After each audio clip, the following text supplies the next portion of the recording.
Disons pendant que les frères cherchent, verset 16 à 21. Il dit ceci.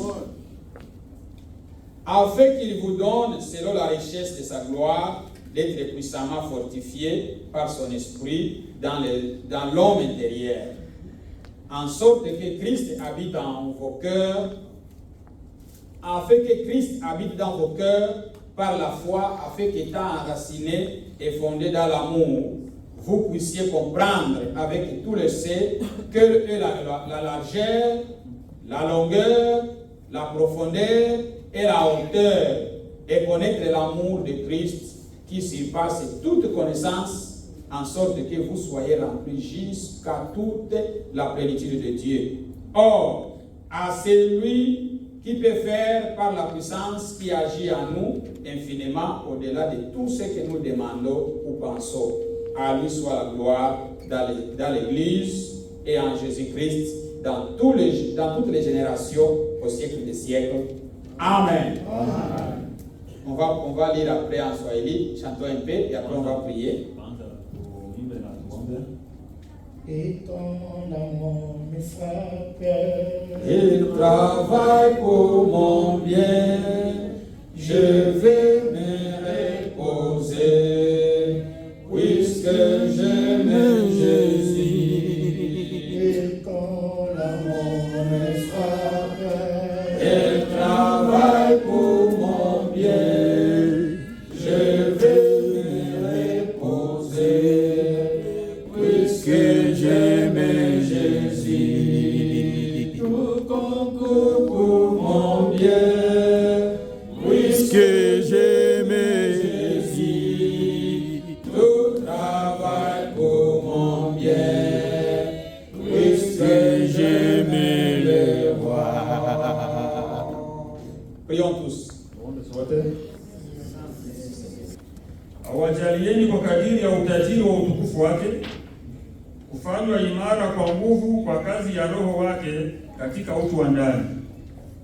Kristo akae mioyoni mwenu kwa imani, mkiwa na shina na msingi katika upendo, ili mupate kufahamu pamoja na watakatifu wote jinsi ulivyo upana na urefu na kimo na kina, na kujua upendo wake Kristo upitao ufahamu kwa jinsi ulivyo mwingi. Amen. Mupate kutimilika kwa utimilifu wote wa Mungu.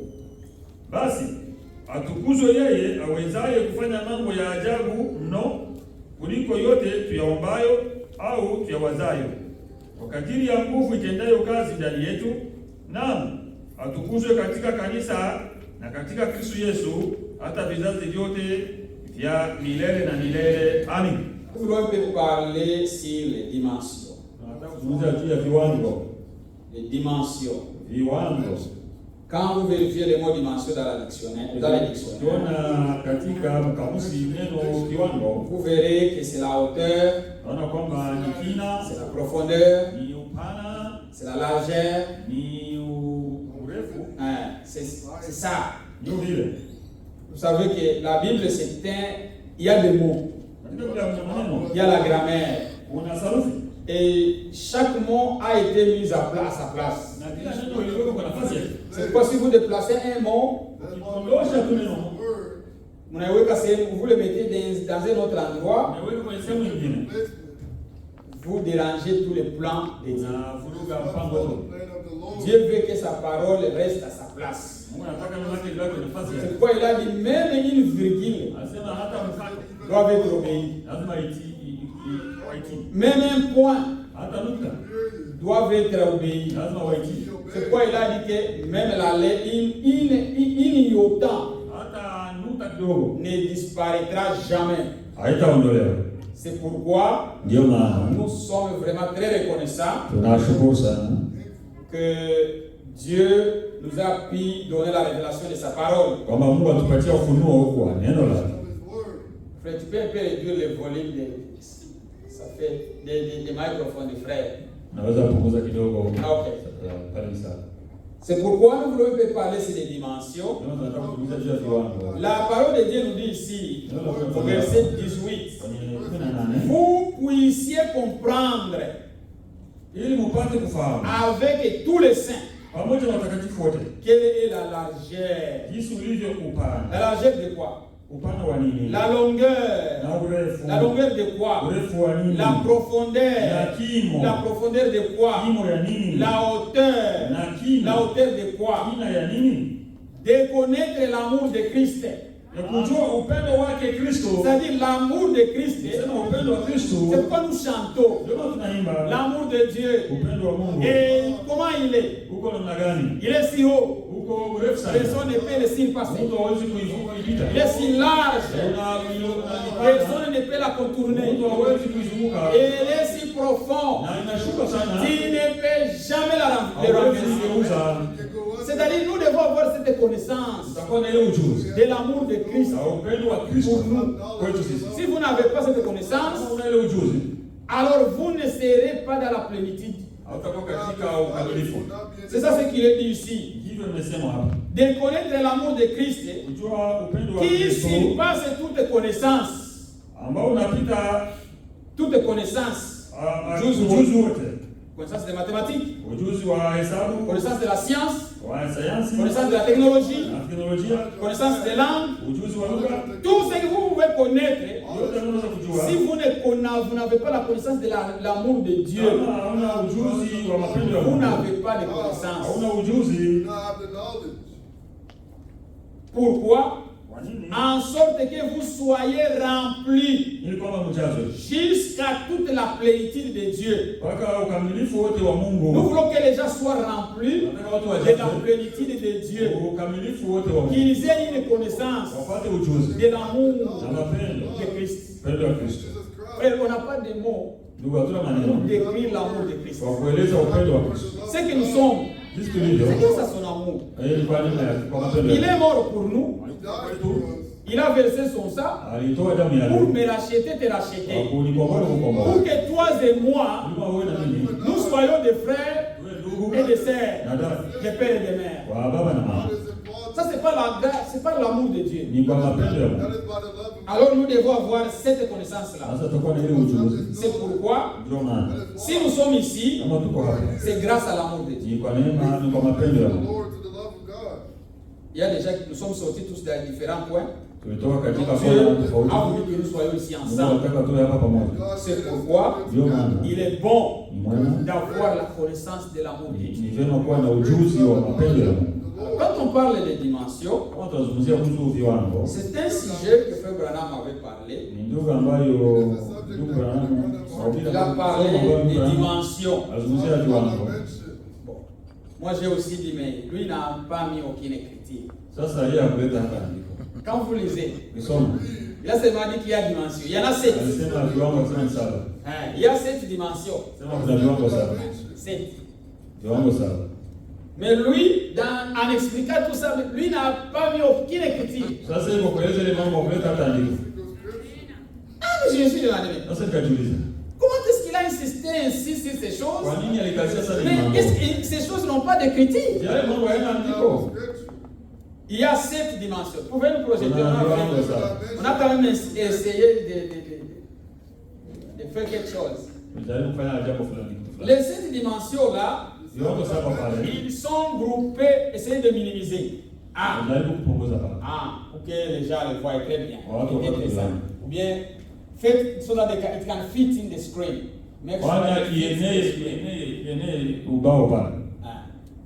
Les 7 dimensions ici, je les ai subdivisées en 3. La première partie est appelée dimension divine.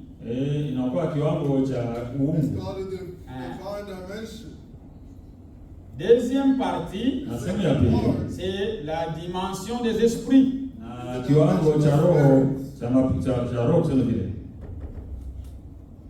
Des esprits.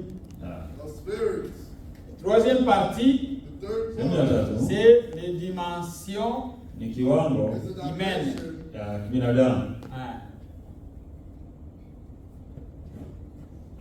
Ici, comme vous le voyez là-bas, Kama mnaona pale, ça c'est la 7e dimension. hiyo ni kiwango cha saba. Tandis que ici, Lakini nous pale avons la 5e dimension na et la kiwango cha 6e tano na cha dimension. sita, Et ici, na hapo nous avons le premier, na kwanza, le deuxième, na pili, le troisième et le tatu quatrième. mpaka na nne. C'est comme ça qu'ils sont. Ndio vile vilivyo. Mais la manière dont ils sont placés, Lakini namna inapangwa,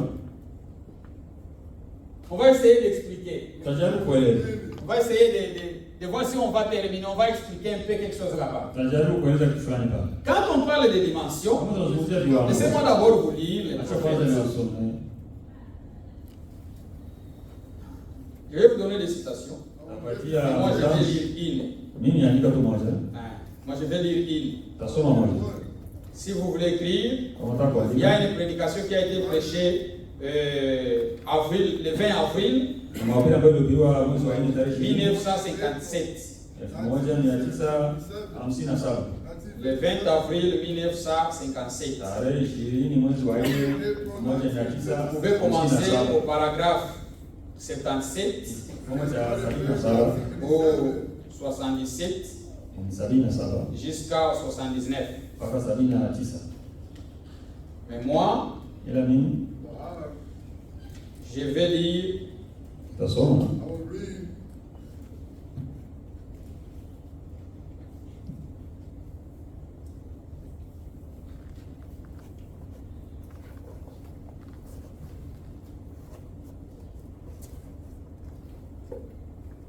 la prédication qui a été prêchée mahubiri ambayo yalihubiriwa 1962 1962 le 8 septembre. tarehe 8 mwezi wa 9. Le 8 septembre 1968, Tarehe 8 1962 plutôt, 1962 on va lire le paragraphe 21 kifungu cha 22 pour acheter le temps. kwa kuomba muda. Mais vous pouvez commencer au paragraphe 19 Naweza anza kwenye kifungu cha 19 et vous pouvez descendre jusqu'au paragraphe kwenye kifungu 25. 25. Mais nous, on va lire seulement la partie qui nous concerne un peu. Sisi tutasoma kile kinatuhusu. Disons au paragraphe 21. Soma kifungu cha 21. Maintenant, Sasa quand nous venons ici, tunapokuja nous nous souvenons que nous vivons dans 3 dimensions. tunakumbuka kwamba tunaishi katika viwango vitatu. Nous, ici où nous sommes, Sisi ambapo nous tuko sommes dans 3 dimensions. tuko katika viwango vitatu. Je ne sais pas si je peux les nommer ou non. Sijui kama naweza kuvitaja hapa hapana. L'une d'elles, Moja yao c'est la lumière. ni nuru. Chacun vit dans la lumière. Mtu anaishi katika mwangaza. Et l'autre, Na ingine c'est la matière. ni vyenye vinaguswa. Quelque chose qu'on peut toucher. L'antenne, les bois, tout ça. Yaani tunaishi na vitu. Hein. Et l'autre, Na ingine c'est la matière. Tommy, tu peux te rappeler quelle est la troisième? unaweza kukumbuka ya tatu ni nini? Hein. Quelqu'un dit Mtu mwenye anasema l'atome. oh ni atom. Quelqu'un d'autre dit les temps. Unasema ni muda. Oh, les temps. Oh ni muda. C'est donc exact. Ni kweli ni Non. Unasema La lumière, nuru la matière et le temps. na muda. Et nos 5 sens Na hisia zetu tano contactent ces dimensions. zinashirikiana na hiyo hatua. Notre Au vie, kiwango. Maisha yetu notre vie, kuona kwetu, kuona nous kwetu. contactons la lumière. Tunapata nuru, Notre toucher, kugusa kwetu, nous contactons la matière. tunagusa vitu. Ainsi de suite. Na vile vile. Bon, Ça. paragraphe 22. Mais par la science, Kupitia sayansi nous avons contact avec la 4e dimension. tunashirikiana na kiwango cha nne. Pour ainsi dire, Kwa kusema vile. en effet, Kwa hiyo à ce moment, hiyo wakati des images picha sont en train de traverser ces bâtiments. ziko zinapita mwi chungu.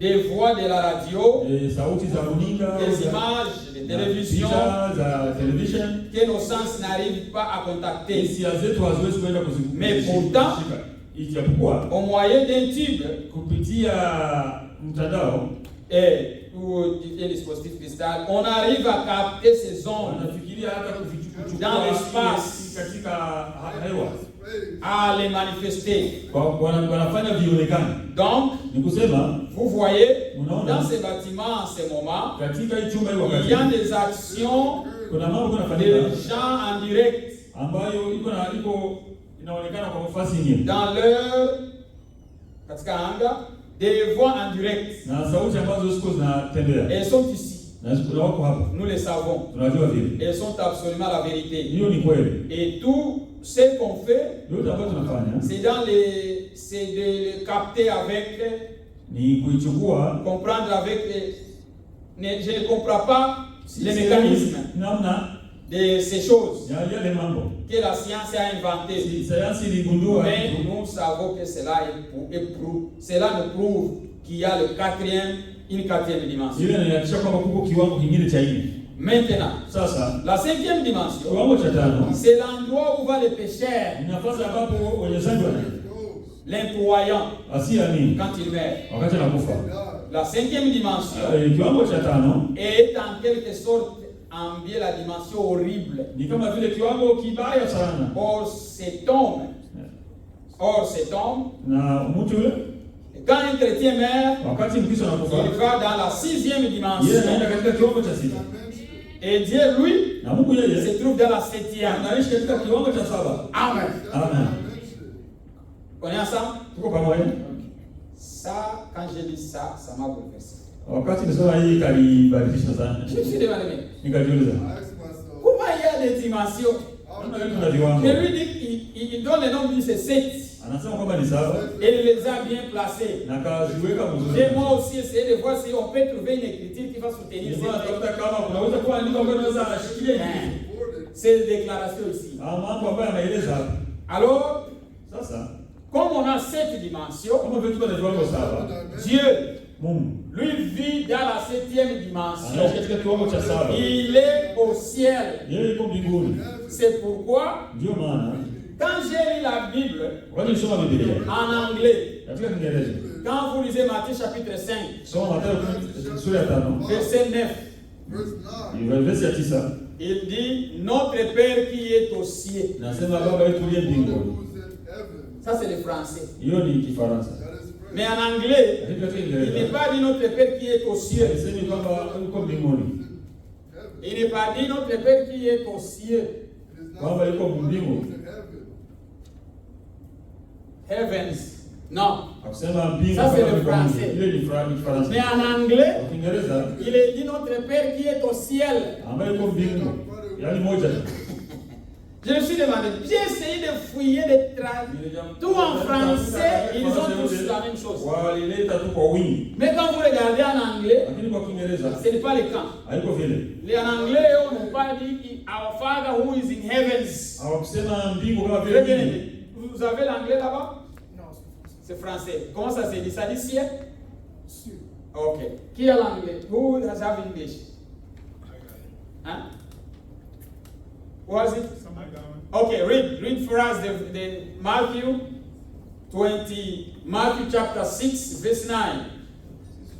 C'est-à-dire Dieu habite au ciel. Sema Mungu anakaa mbingu. Le Dieu que nous adorons, Mungu ambaye tunaabudu. il est le Dieu de cieux, Mungu wa mais il mbingu. habite au ciel. Lakini anaishi mbingu. Quand on dit le ciel au pluriel, Watu wanasema mbingu kwa on wingi. parle de toute la création céleste, Wanazungumza uumbaji wote de wa toutes les créatures du ciel.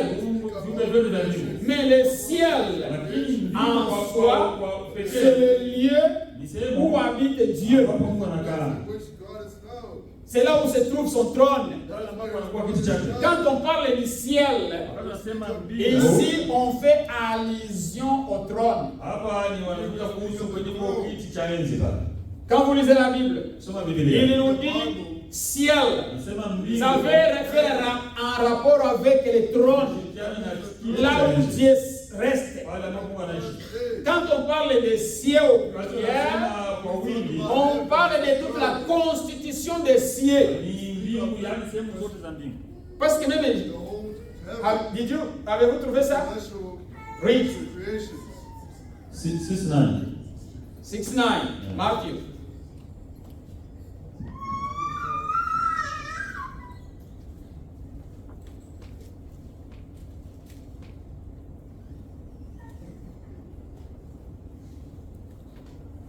Matthieu chapitre 6, verset 9. After this manner, therefore, pray, Our Father which art in heaven. In heaven. Heaven. Ah, mes frères, lisez en français. Voici donc, vous devez prier.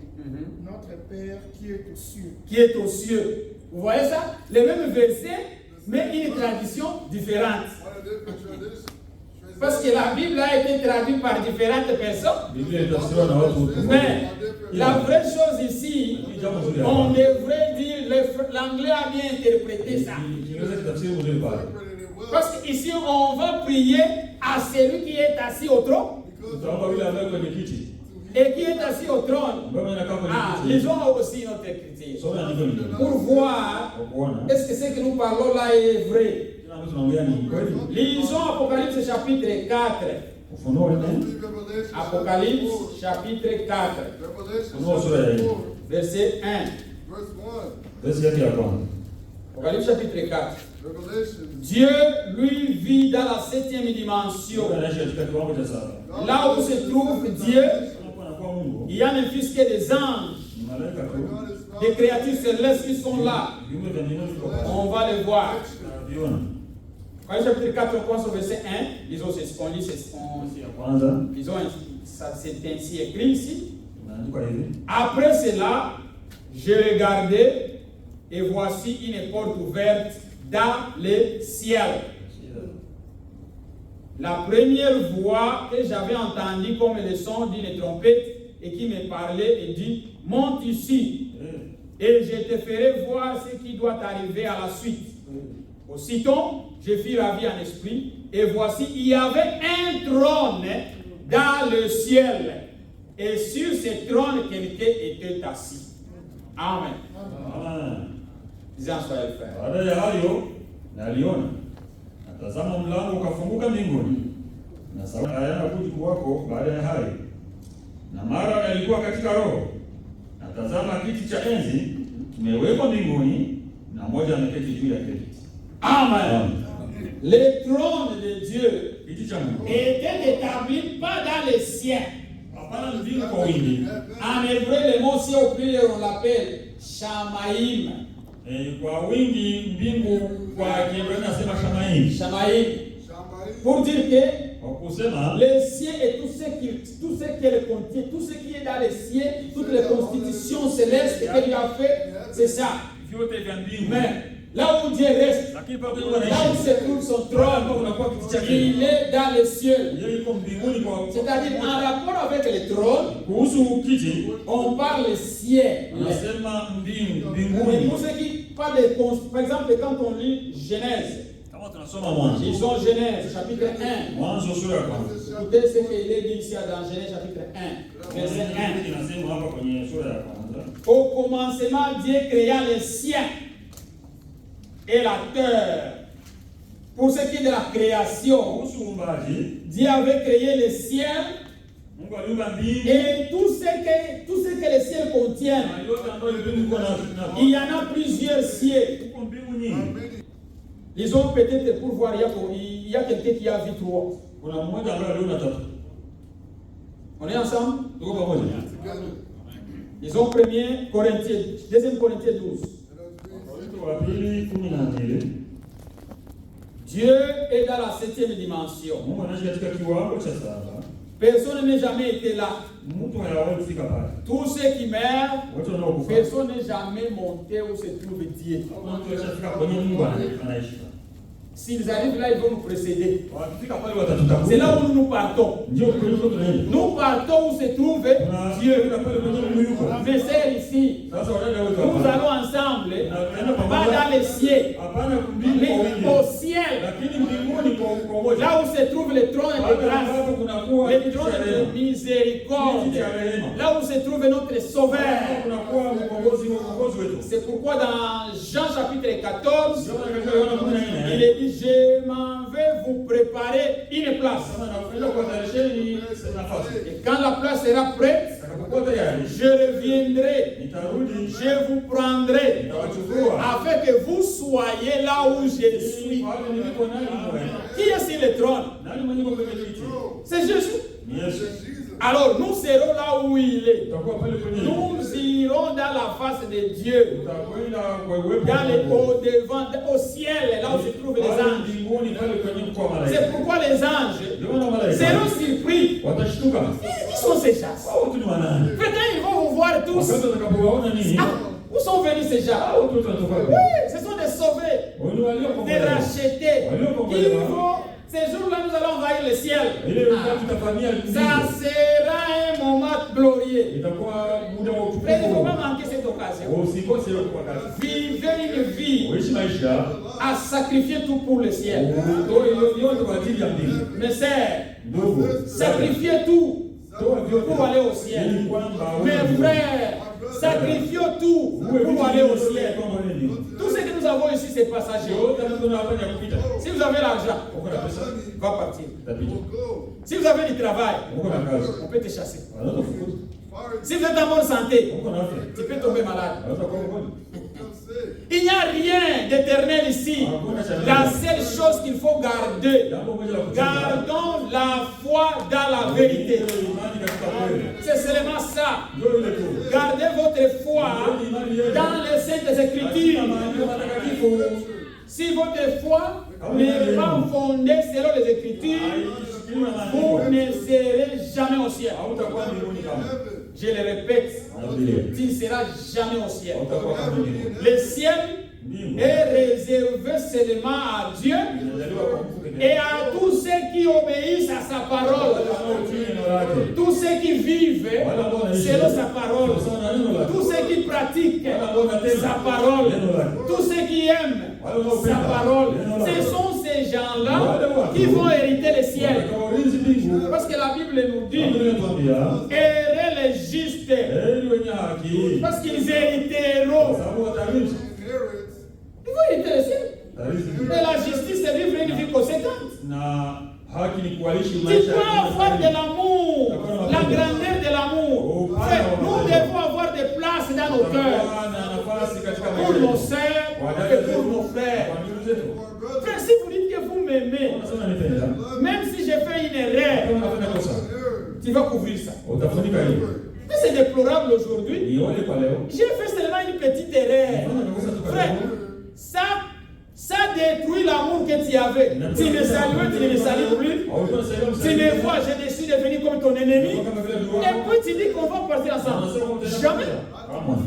Le ciel, c'est pour ceux qui ont de l'amour. Et l'amour couvre une multitude de péchés. Si ton amour à toi ne peut pas couvrir les fautes de ta sœur, ne peut pas couvrir les fautes de ton frère, tu n'as pas d'amour.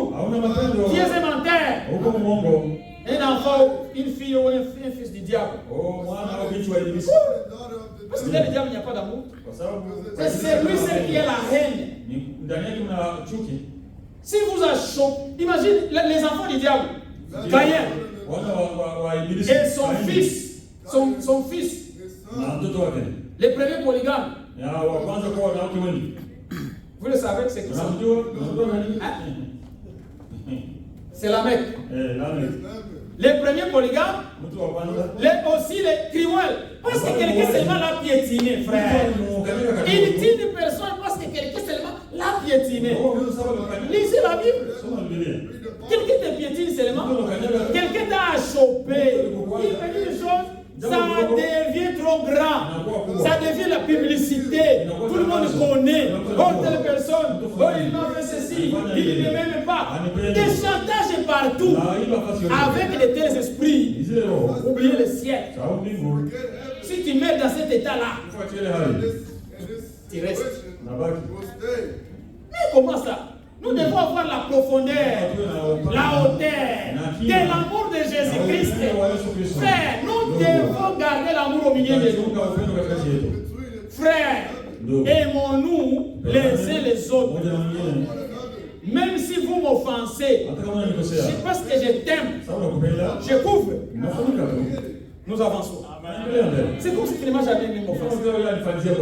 Ma soeur, même si ta soeur t'offense, tu as fait quelque chose de mal, ça t'a brisé le cœur, à cause de l'amour dans ton cœur pour cette personne-là, il va couvrir.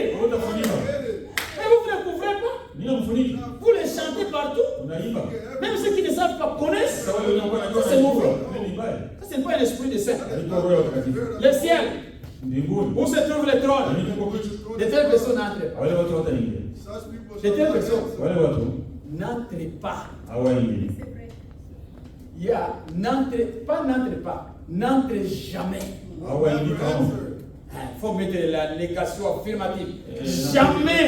Inabidi kuhakikisha Il kama faut voir de l'amour ulikuwa na mapenzi. qui entre dans ton cœur. Unaingia moyoni. L'amour de Dieu. Upendo wa Mungu. L'amour agapao. Upendo wa agapao. L'amour qui couvre les péchés. Qui couvre les mal.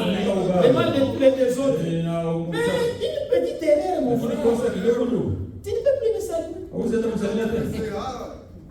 Tu vas me saluer au ciel. Un seul endroit. Et on va le voir. Là où les gens qui ne se saluent pas, où ils vont aller tous. Et il y en a. On va le voir. C'est parmi les dimensions. Ce sont des endroits que Dieu s'est réservés pour des raisons uniques. C'est ça ce qu'on appelle les dimensions. C'est pourquoi nous sommes dans trois dimensions que nous pouvons contacter avec nos cinq sens. Qui ne voit pas la lumière? Quand on éteint la lumière, les lampes,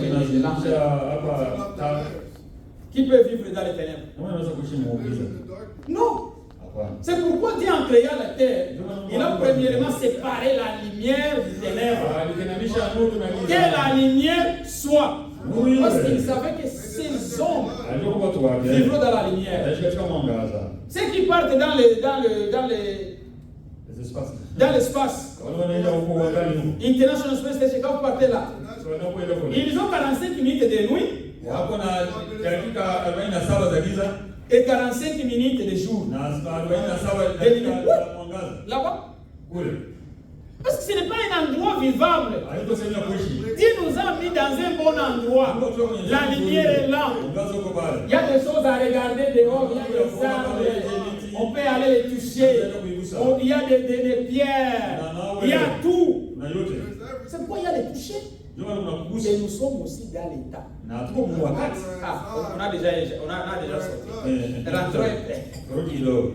C'est la septième dimension. Paul, lui, dans 2 Corinthiens 12, écoutons ce que lui a vu. J'ai toujours dit aux gens que Paul, ce qu'il n'a pas dit ici, ça doit avoir rapport avec les tonnerres. Il a rencontré quelque chose que l'homme ne peut pas parler. J'ai dit ça à quelqu'un. Il y a beaucoup de gens dans la Bible qui ont vu des choses qui ne leur ont pas permis de parler. Il a dit, c'est maintenant ça. J'ai dit, tu es avec. J'ai dit, toi tu es avec. Et tu veux conduire d'autres aveugles. Les autres 12. Les autres, premier verset. Verset ya kwanza.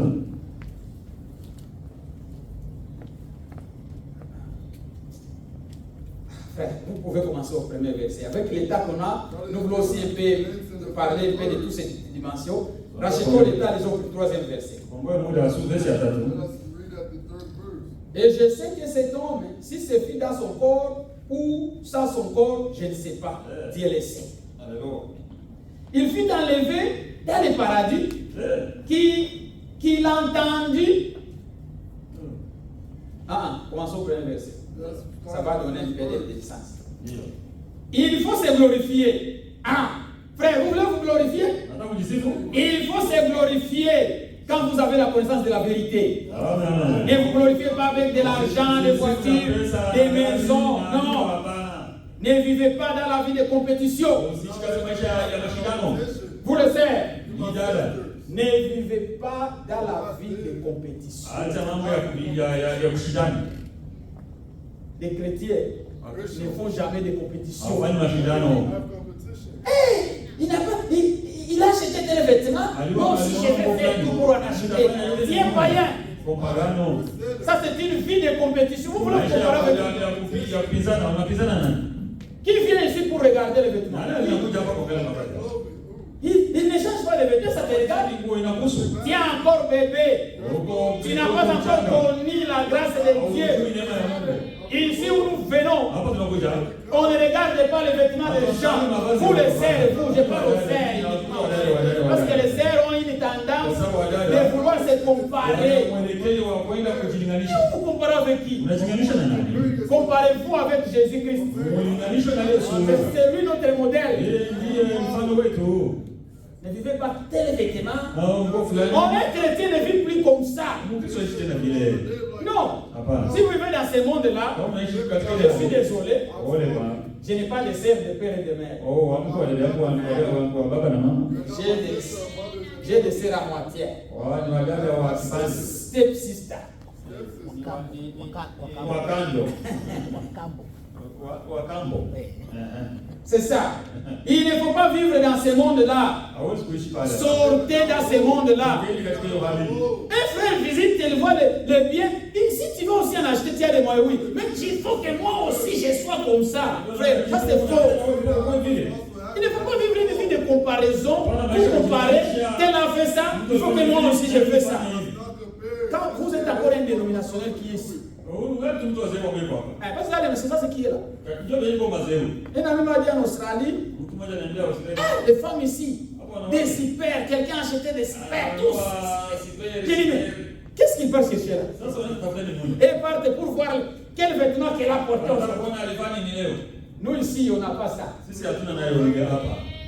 S'il y a quelqu'un qui vient encore, quel vêtement que j'ai? Non, venez, Dieu n'a pas besoin de tes vêtements. Il a besoin de ton âme. Couvre ton corps avec n'importe quel vêtement. Mais comment est-ce que les gens vont encore vivre comme des monnaies? Ils ont encore des sentiments comme des petits enfants. Mais non, les chrétiens ne sont pas comme ça. Ce sont des hommes faits. Ils sont faits. Ils connaissent. Ils prennent même tout, ils partent.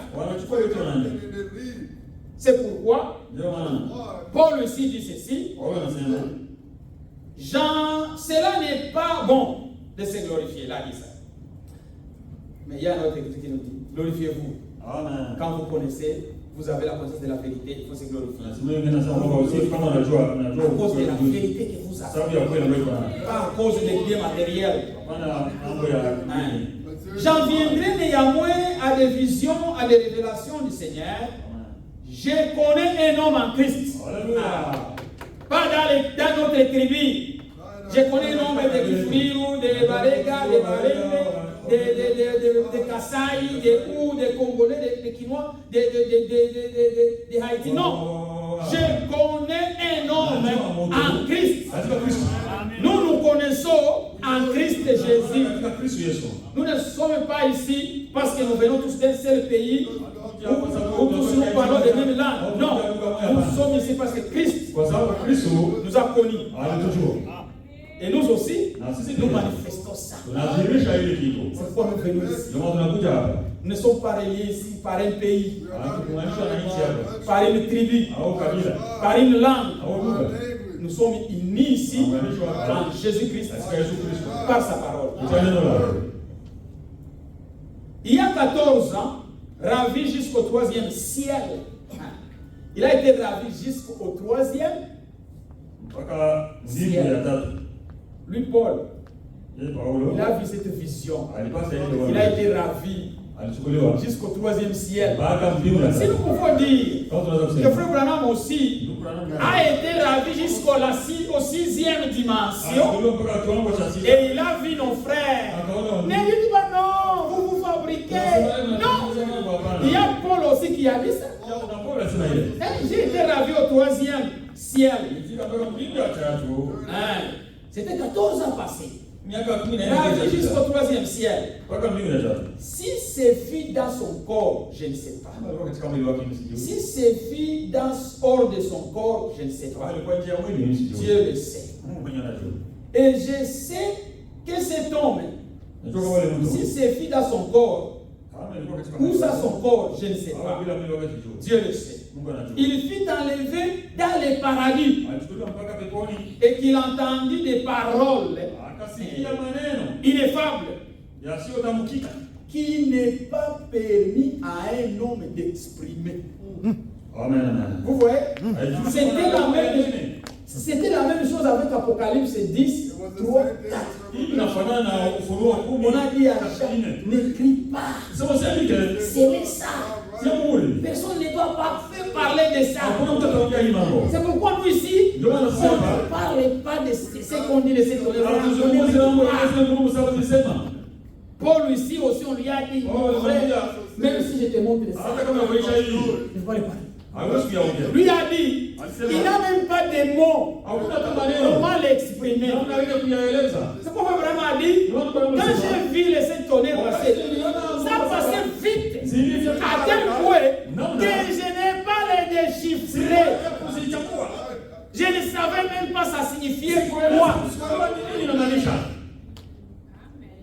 Mais des bandits, des bandits, ils sont venus, dit que nous nous connaissons. La personne dit que je n'ai pas pu les déchiffrer. Ça passait à toute vitesse. Mais toi, tu viens avec votre banditisme pour tuer les gens, les hommes, les âmes de Dieu. Que je les... Et quand tu ne parles même rien. Ah, ça c'est une folie. Si vous mourrez dans cet état, je suis désolé. Je ne sais pas que je serai au ciel. Je ne sais pas qui va au ciel. Je ne vais pas dire qui est là. Mais ceux que je connais, que ceux qui ne croient pas à la vérité, qui ne sont pas scellés par la vérité, ils ne seront pas là. Et c'est ça ce que dit les solides, ça. Colossiens. Non, Éphésiens. Ils ont ça. Vraiment, ce que vous dites là, c'est trop fort. Premier chapitre, Éphésiens chapitre 1. Ils ont verset 13. En lui, vous aussi, après avoir entendu la parole de la vérité. Ah, j'aime ça. En lui, vous aussi. Après avoir entendu la parole de la vérité, l'évangile de votre salut, en lui, vous avez cru. Et vous avez été scellés du Saint-Esprit qui vous a été promis. Pour être scellé du Saint-Esprit, premièrement, il faut écouter la parole de la vérité. Si on ne vous prêche pas la vérité, vous n'écoutez pas la vérité, oubliez les salis, oubliez les sots. Alors quand vous avez entendu la parole de la vérité et vous avez cru à cette vérité-là qui vous a été prêchée, Dieu est obligé de venir avec son sang pour sceller ton âme. C'est ça. Les protestants, les pentecôtistes, les tonoristes, les dieux déjà venus, ils ne sont pas scellés. Parce que si c'est qu'ils croient, ce n'est pas la vérité. Il faut être scellé ici. Il faut d'abord écouter la parole de la vérité. Que Dieu vous bénisse. T'as aussi avance. Terminons un peu. On va voir. D'accord, de quelques minutes. La septième dimension, c'est la dimension de Dieu. Dieu est au ciel. C'est là où se trouve le ciel. C'est là où se trouve Dieu. Personne n'est jamais monté là où se trouve Dieu. Tous ceux qui meurent, ils vont dans des endroits. Soit ils partent dans la cinquième dimension, ou ils partent dans la sixième dimension. Et pour lire ça, permettez-moi, parce qu'on va lire, je vais aussi me reposer un peu. Venga aussi va nous prêcher. Dans la cinquième dimension, ça on va lire. Il faut lire ça. Ile lazima Lui, le prophète n'a pas mis des versets. ile hakuwa na haja ya mavesi. Moi, non, j'ai trouvé des versets Nilipata pour mavesi soutenir. kwa kushikilia. C'est pourquoi nous, le message, c'est une révélation de la parole de Dieu. Quand vous croyez au message et la Bible ne vous a pas été révélée, vous n'avez pas de message. Lisons Luc. Some Luka. Écoutez la différence de 6e et de la 7e dimension. Hiyo tofauti ya kiwango cha 5 na cha 6. On a assez des écritures là, une écriture ici. Sasa niko hapo. Et après, on va faire un petit commentaire. Luc chapitre 16. Luc chapitre 16. Luka 10 Là, on donne. Ici, il faut que je lise ça. C'est très important. hii kama lazima nisome. Un homme riche et Lazare. Tajiri na Lazaro. C'est Jésus qui a donné ces paraboles. Yeye aleta hii mfano Yesu. Vous pouvez lire du verset 19 jusqu'au verset 31. mpaka 31. Mais moi, pour acheter le temps, Komboa muda nini? commençons au verset 25. Kuanzia 20. Abraham répondit. Ibrahim akasema. Lisons en sautant. Lisons en sautant. Tusome kwa kuruka. Verset 20. Un pauvre nommé Lazare était couché à sa porte, couvert d'ulcères. Na maskini mmoja jina lake Lazaro uwekwa mlangoni pake ana vidonda vingi. Verset 22. Les pauvres mourut. Les pauvres mourut. Kama yule maskini alikufa. Et il fut porté par les anges Akachukuliwa na malaika dans le sein d'Abraham. mpaka kifuani kwa Ibrahimu. Les riches mourut aussi. Yule tajiri naye akafa. Il fut emporté par des anges. Naye akatolewa na malaika. Non. Hapana. Lui, il ne fut pas transporté par les anges. Hakupelekwa na malaika. Les riches mourut aussi. Naye akafa. Il fut enseveli. Akazikwa. Deux personnes meurent. Watu wawili wanakufa. Mais les anges sont venus les prendre. Les saints, quand ils meurent, il y a les anges là-bas au lit. Ils t'attendent. Quand tu quittes, ils te ramassent.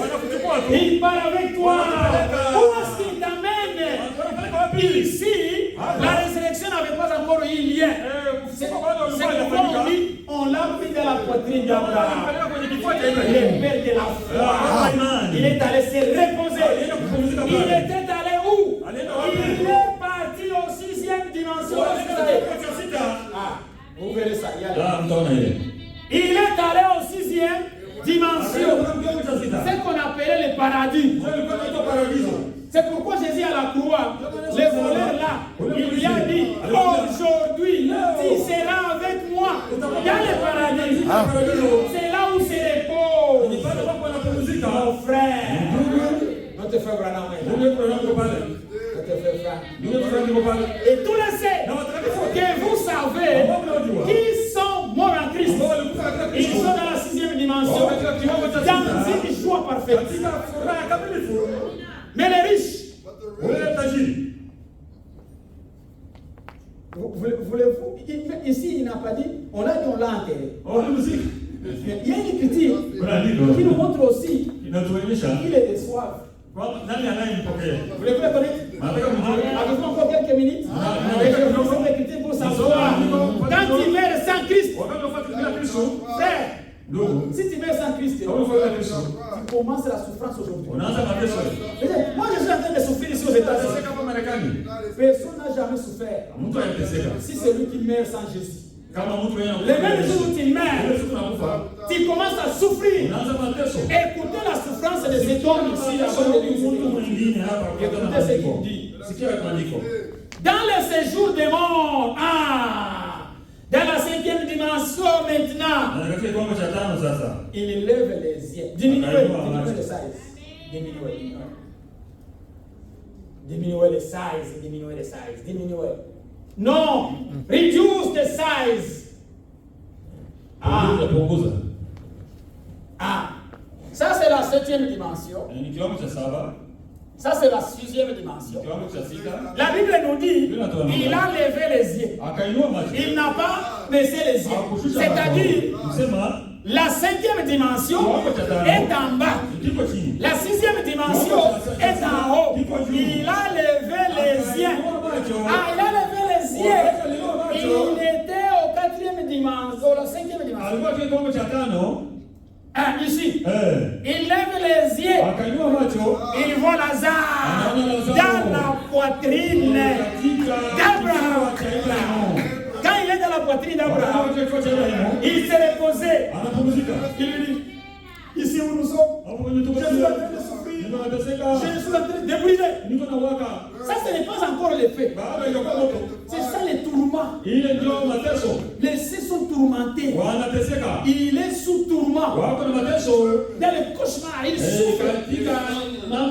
Demandez seulement à Lazare de mettre son doigt dans l'eau. Il écoute seulement l'eau pour apaiser ma... Vous voyez, il est encore vivant. La mort ne vous change pas. La mort change votre demeure. Vous viviez sur la terre. Vous commencez maintenant à vivre dans la 5e, dans la 6e. J'ai vécu à Novosibirsk. Comme ça, je commence à vivre à Indianapolis. Les gens de Novosibirsk. Même s'ils frappent à la porte, à la maison, je suis plus là. J'ai vu quelque part. La mort nous change seulement la demeure là où nous vivons. Ça ne change pas. Si tu es mort, tu pars là. Tu es là ivre. Dans la souffrance. Vous commencez à souffrir. Si tu es mort un adultère, vous êtes là avec des hommes là. Tu es en train de souffrir dans votre adultère. Il a levé les yeux. Il a vu Lazare. Écoutez ce qu'il a dit. Abraham lui dit, mon fils, quand tu étais sur la terre, tu t'es réjoui. Lazare a souffert. Alors lui aussi, ici, il est en train de se réjouir. C'est son temps. C'est son temps. Plus que vous souffrez, acceptez de souffrir avec Jésus. Souffrez avec Jésus. La souffrance, la maladie, le manque d'endroit où vivre, le manque de papiers, le manque de quoi. C'est là, mon frère. Ce n'est rien. Souffrez avec Jésus. Mourrez avec Jésus. Vivez avec Jésus. Parlez avec Jésus. Marchez avec Jésus. Mangeons avec Jésus. Tout ce que nous faisons, faisons tout avec Jésus. Si nous ne l'en avons pas, la souffrance nous commence. Il y a une autre chose. Ce n'est pas seulement qu'il est aussi dans la joie. Mais entre vous et nous, il y a quelque chose. C'est ça ce qu'on a mis ici. Ça. C'est-à-dire, il y a un grand trou. Il est impossible. Est-ce qu'on fait ça? Je ne connais pas les mots bien en français, je suis pauvre en français. Laissons lire ça. Verset 20. 26. D'ailleurs, il y a entre nous et vous un grand abîme, afin que ceux qui voudraient passer d'ici vers vous, ou de là vers nous, ne puissent le faire. C'est bien. Frère, nous souffrons ici. Là-bas, c'est le repos. C'est la joie, c'est la paix, c'est l'amour. La souffrance est partie. Mais ceux qui meurent n'ont pas été baptisés au nom de Jésus-Christ. Ils n'ont pas cru à Jésus-Christ. Vous mourrez d'un accident. Même si vous étiez riche. Ta richesse ne part pas avec toi. Soyez prêts. Ça, c'est un endroit terrible. Abraham nous a dit ceci. Là, il y a des Yahweh. Faites tout de ne pas aller là. Il nous a dit, c'est là où j'ai trouvé les femmes au maquillage. wanawake wenyewe wanajipanga panga wanaishi là. hizo ni wao. Des femmes avec des couches. Wanawake na manguo mafupi. Des hommes avec des culottes. Wanawake ambao wana makapula, wanaume wanatembea. Avec des habits collants. Il y a des hommes aussi avec des habits très collants. Ils veulent montrer les poitrines. Ils sont là. Là, c'est dans cette 5e dimension, frère. Là, c'est terrible. Les femmes émigrent là-bas. Les Camerounais là-bas. Ceux qui ont de la haine là-bas. Les adultères là-bas. Les enfants rebelles aux parents là-bas. Tout là-bas. Dans la 5e dimension. Les lieux de tourment. Les divorcés. Là-bas. Eh frère, tu es divorcé. Et oublié. Il faut conserver le mariage. Vous êtes divorcé. Tu es divorcé, c'est toi qui as causé le divorce. Mes frères.